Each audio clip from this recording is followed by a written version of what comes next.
The buzz surrounding Nicolas Cage's appearance on The View had been building for days. Known for his enigmatic persona, wild storytelling, and unpredictable energy, Cage was expected to bring his usual eccentric flair while discussing his latest surrealist film and reflections on his storied, sometimes chaotic career. The audience was excited, producers were confident, and the hosts, well aware of the iconoclastic energy Cage brings to any room, were braced for an unpredictable but hopefully entertaining segment. At first, everything flowed smoothly. Cage discussed his new role, spoke about method acting, and even shared an amusing anecdote involving a bat cave in Transylvania. But about 10 minutes into the segment, things took a hard left turn when Whoopi Goldberg challenged Cage on his past controversial remarks about fame, purpose, and living outside the system. What began as a philosophical debate turned swiftly into a volcanic clash of ideologies that stunned viewers.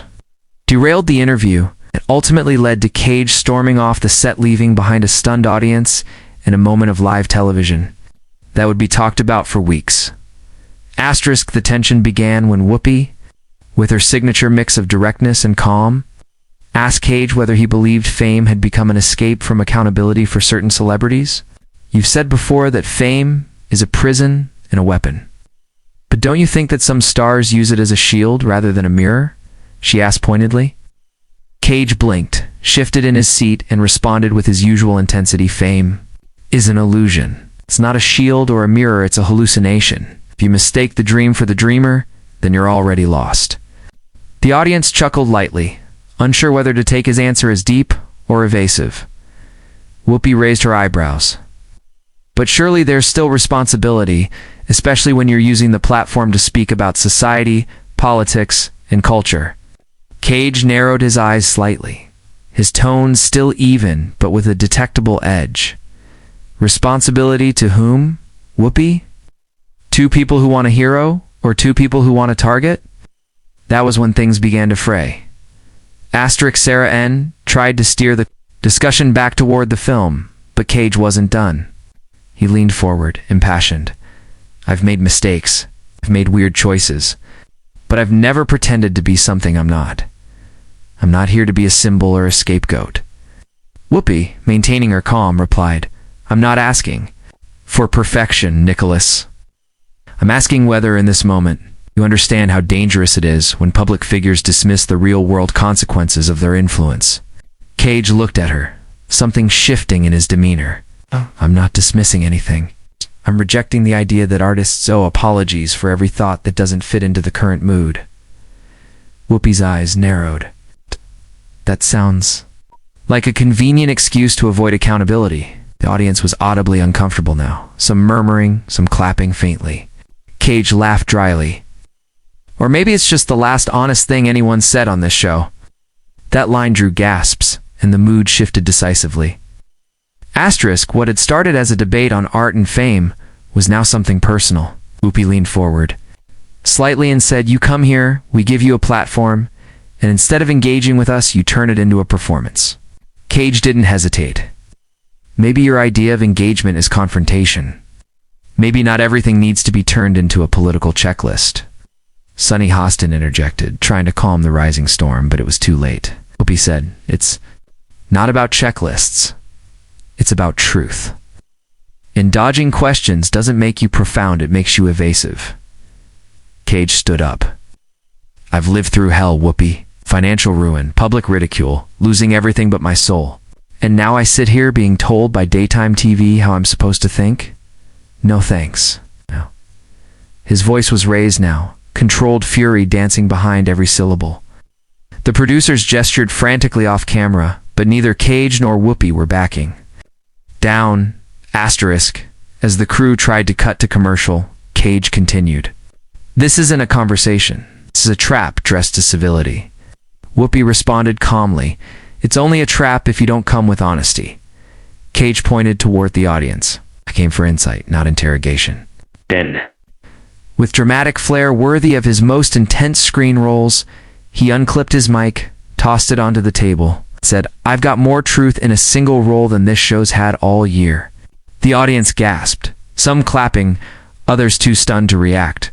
Joy Behar muttered, "Well, that's dramatic," to which Cage turned and said, That's called conviction, Joy. Try it sometime. With that, he walked off the set, his coat sweeping behind him like a character in a Coppola film. The cameras cut to commercial, just as chaos broke out among the hosts. With producers rushing onto the stage and Whoopi simply shaking her head in disbelief, within minutes of the taping, the clip had already leaked to social media. Edited phone, recordings, TikTok remixes, and reaction videos flooded every platform. Hashtag Cage storms off, hashtag View meltdown, and hashtag Whoopi vs Cage began trending within the hour.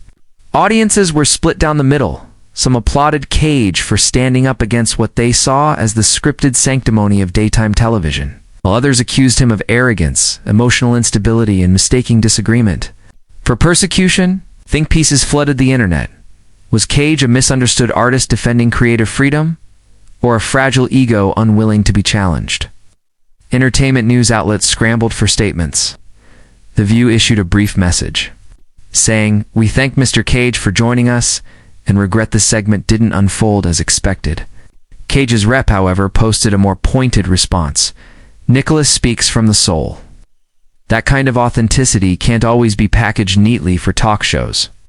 By the next morning, the event had become more than a celebrity spit had become a flashpoint in the ongoing conversation about celebrity accountability, freedom of expression, and the blurred lines between performance and reality.